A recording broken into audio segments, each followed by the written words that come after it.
ताज्या बातम्यांसाठी महान करेला सबस्क्राइब करा आणि बेल आयकॉनला क्लिक करा। मिरची व टोमॅटो पिकाचे मोठ्या प्रमाणात नुकसान। दिंडोरी व कळवण तालुक्यामध्ये मिरची व टोमॅटो पिकाची मोठ्या प्रमाणात लागवड करण्यात येते। फेब्रुवारीच्या महिन्याच्या शेवटच्या आठवड्यात मिरची व टोमॅटो पिकाची लागवड केली जाते, परंतु यावर्षी मे महिन्यात 9 तारखेपासूनच पावसाला सुरुवात झाल्याने ऐन मिरची काढण्याच्या वेळेसच जोरदार पावसाला सुरुवात झाल्याने मिरची पिकाचे नुकसान झाले आहे।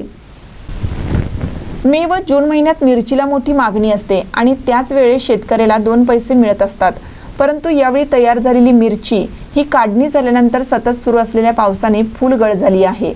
म्हणून ज्या मिरचीमध्ये 2 लाख रुपयांचे उत्पन्न होणार होतं ते खर्च वजा जाता 20,000 रुपये शिल्लक राहिल्याचं मत मिरचीचे उत्पादक भरसट यांनी सांगितले। आम्ही मिरची डिसेंबरच्या आत लावली।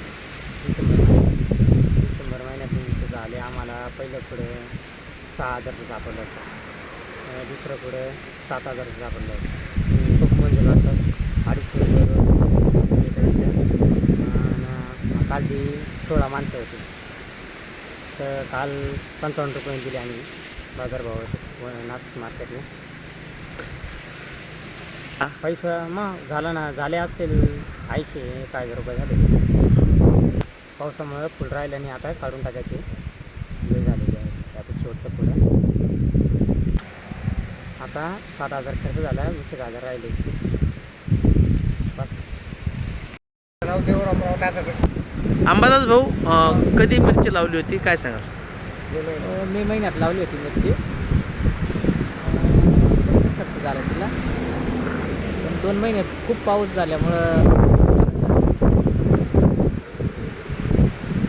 आता काहीच नाही, फुल नाही, काही नाही, वारा फुटे, पाऊस जास्त जे आहे बारीक बारीक